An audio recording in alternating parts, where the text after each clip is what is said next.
Okay, let's turn now to who comes next after Ayatollah Ali Khamenei. And joining me to discuss is former Defence Deputy Secretary for Strategy, Peter Jennings.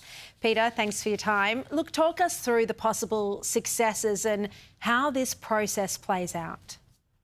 So I have to look down at my notes, Sharri, to make sure I'm getting the names right. But basically what I've been reading today is 7 people are the ones which are being most commonly spoken about as potential leaders.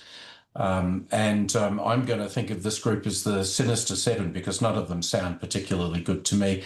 Ayatollah Khamenei, before he died, he identified 3 people to form an assembly of experts whose job it was to run the country after his death and pick a new supreme leader.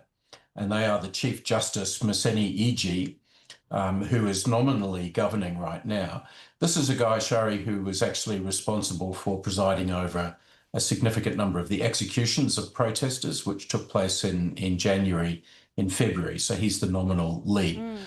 The second person Khamenei picked is actually dead. That was his chief of staff, Ali Ashgar Hijazi, killed in the same strike that killed Khamenei. And number 3 is his grandson, Hassan Khamenei, who's described as a moderate cleric. And as far as I can see, he doesn't have a particular claim to leadership in Iran other than the family relationship with the now dead supreme leader. So that's the assembly of experts. Then we get to others that are being named, possibly the real power behind the throne right now. Ali Laranjani, who is the National Security Council chief, being described effectively as the actual leader.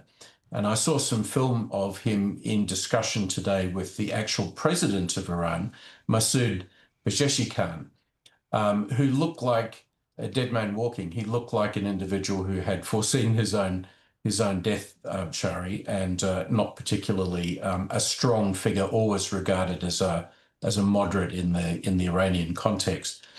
Last 2, there's Khamenei's son, Mujiba, who is principally known for running the militia groups that have been responsible for so many of the extrajudicial killings that took place during the protest movement of January and February. And then we have the current acting head of the Islamist Revolutionary Guards Corps, that is to say the military, Ahmed Vahidi. Now, he's in that job because his boss was killed in the initial strike as well. So what I'd say about these 7 people is they represent the survivors of the current authoritarian regime. All of these people, Sharri, will be on target lists of both the United States and Israel and really cannot be guaranteed to survive the night, let alone to become a sort of an interim head of an Iran post-war.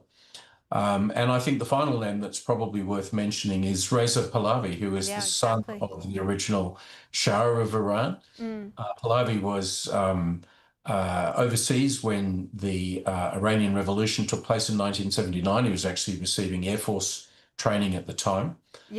He's declared himself as the new Shah and potentially stands out as a sort of a symbolic figure that could take over a post regime of Ayatollahs. So that's the group. And I'd say very few of them, I think, given the current pace of the military campaign, would be likely to survive of that group of the Sinister Seven much beyond the weekend. Well, we'll see in the coming weeks. Peter Jennings, thank you very much for your time.